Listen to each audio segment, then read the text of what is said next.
নমস্কার, শুরু করছি বঙ্গ ভোট রঙ্গ 2024, দ্য প্লুরালস, নিউজস্কোপ এবং ক্লাইমেট চ্যানেল কানাডা যৌথ উদ্যোগে নির্বাচন চলছে। মানুষ যাচ্ছেন, ভোট দিচ্ছেন। কি তার ফলাফল আমরা আগামী 4ই জুন জানতে পারবো আশা করা যায়। কারা ক্ষমতায় আসছেন, এখনকার যে দল বিজেপি, তারাই আবার ক্ষমতায় ফিরছেন নাকি অন্য কিছু? তার মধ্যে আজকে যে আলোচনাটা আমরা করব সেটা হচ্ছে রাম মন্দির ইস্যু। অত্যন্ত কন্টেনশিয়াস, অত্যন্ত গুরুত্বপূর্ণ। ভারতবর্ষের ইতিহাসে এত বড় একটা ইস্যু যেটা মানে একেবারে ডিসকোর্সটাই পাল্টে দিয়েছিল, ভারতের পলিটিক্যাল ডিসকোর্সটা। সেই ইস্যুটা এবার কতটা রেলিভেন্ট, অর্থাৎ এক কথায় রাম মন্দির ইস্যু যতটা গরজালো ততটা বর্ষাবে কি? এই প্রশ্নটা হচ্ছে এই কারণে যে কিছুদিন আগে বা কয়েক মাস আগে প্রায় 1800 কোটি টাকা দিয়ে তৈরি রাম মন্দির, যেটা প্রায় 54,700 স্কোয়ার ফুট, প্রায় 2.7 একর ল্যান্ডের উপর তৈরি, সেই রকম একটা বিষয়। এবং সারা পৃথিবী জুড়ে এর একটা উন্মাদনা দেখা গেছিল। এবং অনেকেই মনে করছিলেন যে টাইমিংটা, রাম মন্দির যখন তৈরি করা হলো বা রাম মন্দিরকে যখন শুরু করা হলো, এবং বিরোধীরাও বলছিলেন এবং এক ধরনের রিলিজিয়াস লিডাররাও বলছিলেন যে এটা একটু প্রিএম্প করা হয়েছে, এগিয়ে আনা হয়েছে ইলেকশনের সুবিধার কথা ভেবে। তখন রাম মন্দির পুরোপুরি তৈরি নয়, এটাই ছিল অভিযোগ। যাক, সেই অভিযোগের কাউন্টার ন্যারেটিভ আছে, কিন্তু সেই জায়গায় দাঁড়িয়ে বলা হয়েছিল ইলেকটোরাল অ্যাডভান্টেজ পাওয়ার জন্যই নাকি রাম মন্দির উদ্বোধন করা হচ্ছে। ফিগার্স বলছে, এটা টু আর্লি টু সে, কিন্তু এই যে কয়েক দফার নির্বাচন হয়ে গেছে সেখানে ফিগার্স বলছে যে এই মুহূর্তে ভারতবর্ষে যে ভোট পড়েছে এইবার নির্বাচনে, যে যে স্টেটগুলোতে সবচেয়ে কম ভোট পড়েছে তার মধ্যে অন্যতম হলো উত্তরপ্রদেশ। যে উত্তরপ্রদেশের অযোধ্যায় ঘিরেই পুরো উন্মাদনা। তাহলে কি রাম মন্দির ইস্যু সেভাবে নির্বাচনে কাজে লাগাচ্ছে না? অর্থাৎ সোজা কথায় যতটা গর্জে ছিল রাম মন্দির ইস্যু ততটা কি বর্ষাবে না? এইটাই হলো আমাদের আলোচনার বিষয়।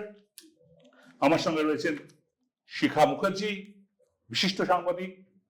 আমার সঙ্গে রয়েছেন উত্তম সেনগুপ্ত, বিশিষ্ট সাংবাদিক, এবং অমল সরকার, একজন সাংবাদিক। এরা প্রত্যেকেই অত্যন্ত মানে কাছ থেকে বিষয়টা দেখেছেন এবং তাদের নিজস্ব যে ধারণা সেটা নিশ্চয়ই আমরা এই আগামী 15-16 মিনিটের আলোচনায় আসবো। আমি উত্তম দা দিয়ে শুরু করবো। Uttam da, let's go to the question directly, যে আপনি as a senior journalist, somebody যিনি এডিটোরিয়াল পলিসি ডিসাইড করেন, সেই জায়গায় দাঁড়িয়ে আপনি যখন রাম মন্দির যেদিন উদ্বোধন হলো, নরেন্দ্র মোদী যেদিন সাষ্টাঙ্গে সামনে শুয়ে রাম মন্দির উদ্বোধন করলেন, সেদিন সেটা যত বড় পলিটিক্যাল ইস্যু হবে বলে ভেবেছিলেন, এখনো কি একই রকম ভাবছেন?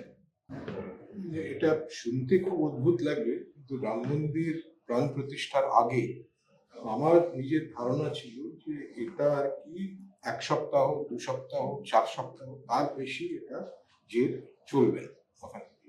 এটা কারণ হচ্ছে যে 35 বছর ধরে রাম মন্দির নিয়ে রাজনীতি হচ্ছে, এবং রাম মন্দির নিয়ে গত 5 বছর যে রাজনীতি হয়েছে এবং যে দুর্নীতি হয়েছে সেটা সংবাদ মাধ্যমে খুব একটা বেরোয়নি, কিন্তু আমরা খবর পাচ্ছি, লোকে কথা বলছে যে জমির দাম অযোধ্যার আশেপাশে সে বেড়ে গেছে। গরিবের জমি, ওখানকার বাসিন্দাদের জমি অনেক কম পয়সায় নিয়ে আর কি সেটা হয় মন্দিরকে দেওয়া হয়েছে, আর না হলে পরে গুজরাট, রাজস্থান, দিল্লি, বম্বের ব্যবসায়ীদের হাতে তুলে দেওয়া হয়েছে। তাদের অনেক বেশি টাকায় আর কি তুলে দিয়েছে ওখানে। যেভাবে আর কি বিজেপির আর কি লোকরা ওটা নিয়ে দুর্নীতি করেছে এবং যেভাবে প্রফিটিয়ারিং করেছে জমি নিয়ে, সেটা অযোধ্যার লোকেরা এবং উত্তরপ্রদেশের লোকেরা জানে। চাঁদা নিয়ে যে দুর্নীতি হয়েছে সেটা নিয়ে আর কি আলোচনা ওখানে হয়েছে। এবং বিজেপি যে ইচ্ছাকৃত ভাবে এটাকে জানুয়ারি মাসে করেছে প্রাণ প্রতিষ্ঠাটা, এ বিষয়ে কোনো সন্দেহ নেই যে তারা ইলেকশনে ওটার অ্যাডভান্টেজ নিতে চেয়েছে এবং সেই জন্যই জানুয়ারি মাসে করেছে, এবং তাদের ধারণা ছিল যে that was there Trump card. এবং এই রাম মন্দির নিয়েই উত্তরপ্রদেশে আবার 80টার মধ্যে 70টা সিট আনবে ইত্যাদি, এবং 70টা সিট যদি উত্তরপ্রদেশে আনতে পারে তাহলে 400 পার পারবে। কিন্তু প্রবলেমটা যেখানে হলো সেখানে একটা হচ্ছে দুর্নীতির ব্যাপার, দ্বিতীয় কথা হচ্ছে যে 2024-এ কোনো ন্যারেটিভ বিল্ড করতে পারেনি, চেষ্টার কোনো ত্রুটি ছিল।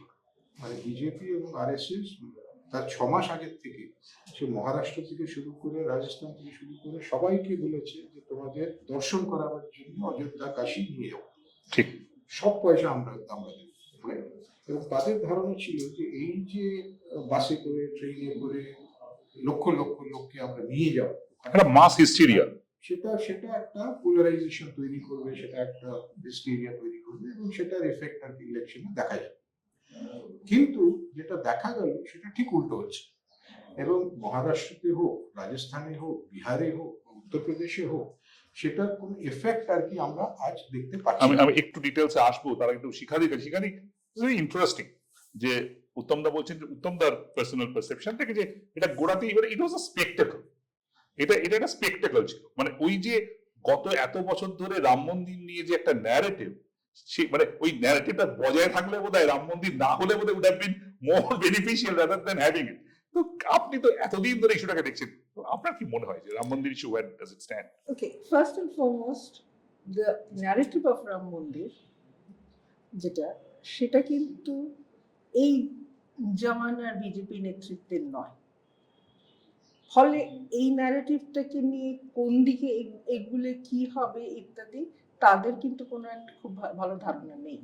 তারা শুধু জানে হুই হুই করে রাম মন্দির হচ্ছে গ্যারান্টি দিচ্ছি, প্রমিসফুল, মানে আমাদের প্রতিজ্ঞা আমরা পুরো পূর্ণ করছি। এই অ্যাকচুয়ালি ন্যারেটিভ সেট করার ক্ষমতা এই বিজেপির যে যে প্রেজেন্ট ডিসপেনসেশন, যেটা প্রেজেন্ট ডিসপেন্সেশন জেনারেশন নেই। এক, দ্বিতীয় কথা হলো ভিএইচপি, যেটা কিন্তু স্পিয়ারহেড করেছিল রাম মন্দির ইস্যুটাকে এবং বাবরি মসজিদের পুরো ব্যাপারটা, শিবসেনা, তারাও কিন্তু এই এই এই নেতৃত্বের কাছে কিন্তু তাদের কোনো তাদের শিবসেনার সম্পর্ক ছিঁড়ে গেছে আর ভিএইচপি অনেক দূরে সরে গেছে। 3 নম্বর হলো যে রাম মন্দিরের ওই যে লক্ষ লক্ষ লোক তীর্থযাত্রী হয়ে গেলে তারা কিন্তু তীর্থ করতেই গিয়েছিলেন, তারা কিন্তু ভোটের প্রচারের জন্য ওই তীর্থটা করতে যাননি। কিন্তু আপনার কি মনে হয় যে এটা কি মানে কোথাও একটা চালে বুড়ো বিজেপি? না, আমি তা মনে করি না। তার কারণ হচ্ছে যে রাম মন্দির হবে হবে এই উন্মাদনার একটা বিষয় আছে, দুর্গাপুজো হবে হবে হবে হবে হচ্ছে, প্রস্তুতি নিয়ে উন্মাদনা যত বেশি থাকে তত বেশি উন্মাদনা, যখন ভাষণ হয় তত বেশি লোকেরা যায় না। ভাষণ হয়ে গেছে বলছেন নাকি রাম না মন্দির? না, আমি তা বলছি না। আমি বলতে চাইছি যে পুজো যখন হয়ে যায় তো তারপরে সেই উন্মাদনা থাকে না, কিন্তু যেটা থাকে পরের বছরের পুজোর অপেক্ষা থাকে। বিজেপি ভারতবর্ষে রাম মন্দিরকে সামনে রেখে একটা ক্যাপটিভ ভোটার তারা তৈরি করেছে। নরেন্দ্র মোদী একটা কথা বলেছেন সেদিন ভাষণে, যেটা মিডিয়াতে খুব ভালোভাবে আসেনি। সেটি হচ্ছে যে দেবতা থেকে দেশ এবং রাম থেকে রাম রাষ্ট্র, অর্থাৎ উনি রাম রাষ্ট্রের কনসেপ্ট সেদিন নিয়ে এসেছেন। ভারতের সংবিধানে বলা আছে আমরা ভারতের জনগণ বলে ঘোষণা আছে, ধর্মনিরপেক্ষ, সমাজতান্ত্রিক ইত্যাদি নানান কথা বলা আছে। নরেন্দ্র মোদী সেটাকে দেবতার ইয়েতে বসিয়েছেন। জনগণ দেবতা নয় ভারতবর্ষে, মানে ভারতবর্ষের শেষ কথা জনতা নয়, সেটা কিন্তু ভারতের সংবিধানে লেখা আছে যে ভারতের জনগণই ভারতের শেষ কথা। নরেন্দ্র মোদীর মানে উপলব্ধি অনুযায়ী ভারতের শেষ কথা হচ্ছে রাম। এখন এই ভাবনা কিন্তু 30-35 বছর ধরে ভারতবাসীর মধ্যে জারিত করা হয়েছে। তারা কিন্তু রামের নামেই থেকে যাবে অনেক দিন ধরে। জমিদারি চলে গেলেও কিন্তু জমিদারের শ্রদ্ধা ভক্তি চলে যায় না, একটা ক্যাপটিভ ব্লক থাকেই। ফলে এটাকে আমরা কখনো ডিনাই করতে পারবো না যে রাম এখানে কোনো ফ্যাক্টর নয়। ফ্যাক্টর বলেই কোনো কারণ ছাড়া হঠাৎ নরেন্দ্র মোদী এত ব্যস্ত, একটা রাজ্যে এসে একদিনে 4টে সভা করছে, তার মাঝে লোকটা চলে যাচ্ছে রাম মন্দিরে হঠাৎ করে। আমরা তো উত্তরপ্রদেশ নিয়ে আলোচনা করলাম, কিন্তু যেটা আমাদের বলছেন যে এর একটা তো ভোট ব্লক তৈরি করছেন কাটিং অ্যাক্রস দ্য কান্ট্রি, মানে অন্যান্য সারা দেশে যে অন্যান্য রাজ্যে তো যে ওভারঅল ইলেকশনাল প্রসেসে beyond West Bengal, beyond Hindi block, এটা কি কোনো তেমন কোনো ফ্যাক্টর হিসেবে নাকি এটা রিজিওনাল ফ্যাক্টর এট মোস্ট? আমার মনে হয় যে 300টা রামায়ণ যদি লেখা হয়ে থাকে ওখানে, এবং তুলসী দাসের রামচরিত মানস যদি বাড়িতে বাড়িতে উত্তরপ্রদেশে আর কি আজ থেকে না গত 50-60 বছর বা তারও বেশি যদি লোকে পড়ে ওখানে, আর রাম নামের যে মাহাত্ম্য এবং রামের প্রতি যে শ্রদ্ধা লোকের আছে, সেটা তো নরেন্দ্র মোদী আনেননি। Right. নরেন্দ্র মোদীর অনেক আগের থেকে আছে। উত্তরপ্রদেশের গ্রামে গ্রামে এখনো রামলীলা হয় এবং সেই রামলীলায় মুসলমানরাও পার্টিসিপেট করে। যে নওয়াজুদ্দিন সিদ্দিকীর মতন যে বলিউডের অ্যাক্টর ইত্যাদি, তারা আর কি রামায়ণের আর কি বিভিন্ন চরিত্রে অভিনয় করেছেন, right? তো সেই জন্য উত্তরপ্রদেশে পার্টিকুলারলি, বিহারে ততটা না, কিন্তু উত্তরপ্রদেশের লোকে দেখা হলে পরে লোকে বলে রাম রাম, আপনার শুভ হোক, ভালো আছেন তো, ওখানে বলে রাম রাম। এবং মারা যাবার পরে বলে রাম নাম সত্য হ্যাঁ, রাম নাম সত্য হ্যাঁ, ওখানে, রাইট? এবং নানান জায়গায় হনুমানের মন্দির আছে, রাম মন্দির আছে, ওখানে সবকিছু হচ্ছে। রাম রাজ্যের একটা একটা ইমেজ লোকের মাথায় আছে যে রাম পুরুষোত্তম রাম এইরকম হওয়া উচিত, শাসক এরকম হওয়া উচিত। এবং সেটা কিন্তু নরেন্দ্র মোদীর এগেনস্টে যাচ্ছে, কেননা এখন অনেক হিন্দু তারা চোখে আঙ্গুল দিয়ে বলছে যে তুমি তো রামের মতন ব্যবহার করছো না, তুমি তো মিথ্যে কথা বলছো, তুমি তো এক অন্য লোককে প্রতারিত করছো, তুমি তো মুসলমানদের কোথাও ওই বেঞ্চমার্কিং গন্ডগোল হয়ে যাচ্ছে।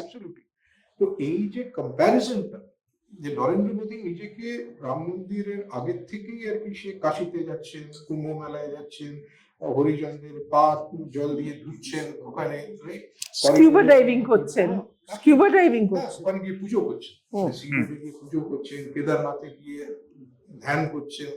মানে উনি কোনো চেষ্টা ত্রুটি রাখেননি এটা প্রতিষ্ঠিত করতে, রাখছেন না এবং তার মাথায় কোনো সন্দেহ নেই যে তিনি আর কি মানে হিন্দু ধর্মের আর কি প্রধান হোতা। রাম মন্দির is a separate issue, Hindutva is a separate issue. তার কারণ বিটুইন যোগী আর মোদী, তারা কিন্তু কাশী বিশ্বনাথকেও বলেছে, তারা কিন্তু মথুরাও বলেছে। ফলে আমি যদি রাম মন্দির হিসেবে ইস্যুটাকে দেখি, then I be going wrong. আমি যদি এই larger context of temple conversion ইত্যাদি, বাবরি মসজিদ, সেটা কিন্তু হিন্দুত্ব আর রাম রাজ্যে হিন্দু রাষ্ট্র, হিন্দু রাষ্ট্রে যেটা আর কি RSS এর ব্যাপার, সেটা কিন্তু ইজ দ্য ইস্যু। দ্বিতীয় কথা হলো যে আজকে মোদী কিন্তু বাবরি মসজিদে তালা খুলে দেবেন, সেটা হলো কংগ্রেসের মুখে এই কথাগুলো বলে দেওয়া, গুঁজে দেওয়া। উনি তো এই মিথ্যাটা করেই যাচ্ছেন যে কংগ্রেসের ম্যানিফেস্টোতে কি আছে, উনি নিজের মতো করে সেটাকে মানে কি বলবো রিক্রিয়েট করে, আমরা বাংলায় বলি আপন মনের মাধুরী মিশাই, আপন মনের মাধুরী বিষয়, তাতে সত্য মিথ্যা কি থাকলো না থাকলো তার বয়ে গেছে। ইলেকশনে রাম মন্দির ইস্যু। এবার আমি যদি ইলেকট্রাল পলিটিক্স এর কথা বলি, খুব সংক্ষেপে বলুন, আমাদের সময় শেষ হয়ে গেছে প্রায়, যে কি হতে পারে বলে মনে হয় আপনার ইলেকট্রাল পলিটিক্সে কি কতটা ইম্প্যাক্ট? না, এখন তো সেটা বোঝাই যাচ্ছে যে যেটা একটা মুখে মুখে ছড়ানো হয়েছিল যে উনি আসছেন, এই হচ্ছে তাই হচ্ছে, এই জায়গায় একটা ধাক্কা লেগে গেছে এবং দ্যাটস ওয়াই এত মিথ্যে কথা বলতে হচ্ছে প্রধানমন্ত্রীকে। এই ঝুঁকিটা কিন্তু ওনাকে নিতে হয়েছে, কারণ ইতিহাসে কিন্তু এগুলো থাকবে যে কংগ্রেসের ইস্তাহারে যা নেই উনি বেমালুম বলে যাচ্ছেন। পাড়ার ছেলে ছোকরারাও এইরকম বলেন আর কি, গল্প আড্ডায় অনেকে কাকাবাবুর গল্প হয় না, অমুক বইতে পড়েছিলাম বলে একটা নাম বলে দিল। হ্যাঁ, এখন ব্যাপারটা সেই জায়গায় দাঁড়িয়ে গেছে, মানে এত মিথ্যাচার। তো এই এবারে নির্বাচনে এখনো পর্যন্ত এই জিনিসটাই সবচেয়ে মানে কি বলবো আলোচিত বিষয় হতে যাচ্ছে, যে প্রাইম মিনিস্টার কি পরিমাণ মিথ্যে কথা বলতে পারে। ঠিক আছে, নেতারা বলেন কিন্তু এত এবং এইরকম একটা পজিশনে বসে, ঠিক আছে।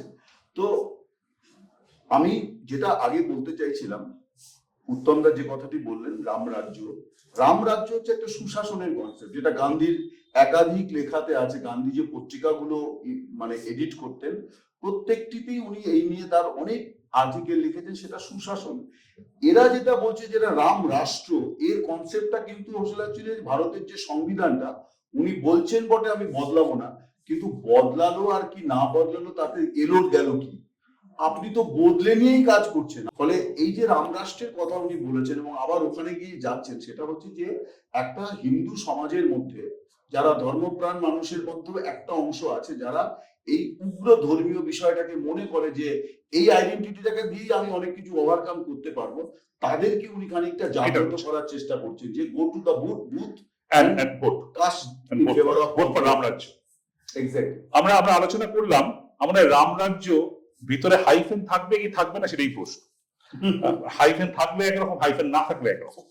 এবং রামরাজ্য সব কোথাও একটা মিলেমিশে যাচ্ছে বা মিলেমিশে দেওয়ার প্রচেষ্টা হচ্ছে। তবে এই আলোচনা যেটা বেরিয়ে এলো, দুটো জিনিস বেরিয়ে এলো, যে এই যে রাম এবং রাম জন্মভূমি বলি বা রাম মন্দির বলি, তার যে এজেন্ডাটা আজ থেকে এত বছর আগে তৈরি হয়েছিল, সে নিয়ে প্রচুর আন্দোলন, প্রচুর কিছু হয়েছে, তার প্রচুর পলিটিক্যাল রিপার্কেশন হয়েছে ভারতবর্ষের রাজনীতিতে। সেটা যখন হয়ে গেল, নিশ্চয়ই সবাই এক্সপেক্ট করছিল হবে, হলো, এবং সেটা মোর অফ আ স্পেকটেকল। অনেকেই বলছেন যে ওটার মধ্যে ধর্ম কোথায়, অনেকে রবীন্দ্রনাথের সেই কবিতা কথা মনে করিয়ে দিচ্ছেন যে সবই আছে কিন্তু ভগবান নেই, এই কথাটাও অনেকে বলছেন, অনেক হিন্দুকেও আমি বলতে শুনেছি।